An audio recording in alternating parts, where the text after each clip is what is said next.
2 June থেকে শুরু হতে চলেছে এই টুর্নামেন্ট। চলতি বছরে প্রথমবার টি-20 বিশ্বকাপের ইতিহাসে অংশগ্রহণ করতে চলেছে 20টি দল।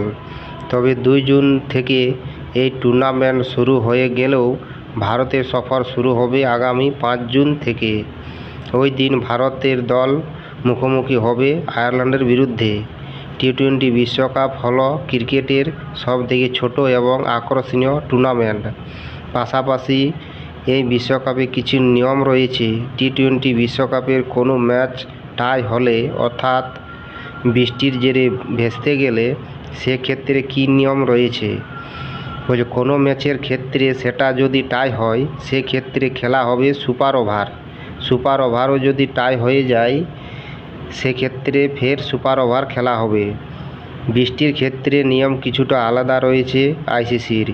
গ্রুপ পর্বের কোনো ম্যাচ বৃষ্টির ভিন্নঘিত হয়ে সেক্ষেত্রে 5 ওভার করে খেলা হতে হবে।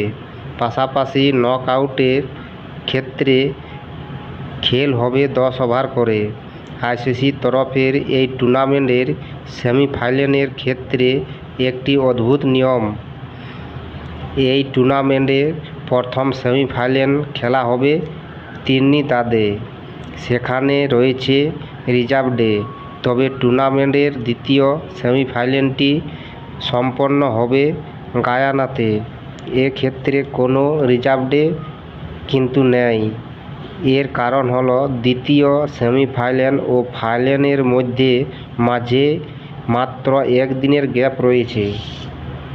ফাইনাল এবং সেমিফাইনাল ম্যাচের ক্ষেত্রে যদি বৃষ্টির কারণে খেলা ভিন্নঘিত হয়ে সেক্ষেত্রে অপেক্ষা করতে হবে 190 মিনিট। এ নির্দিষ্ট সময়সীমার মধ্যে ম্যাচ শুরু হয়ে গেলে সম্পন্ন করা হবে পুরো 20 ওভারের খেলা। সামগ্রিকভাবে প্রথম সেমিফাইনালের রিজার্ভ ডে না থাকার বিষয়টি অবাক করেছে সবাইকে। যদি ভিডিওটি ভালো লেগে থাকে ভিডিওটিকে লাইক করে সাবস্ক্রাইব করে রাখবেন।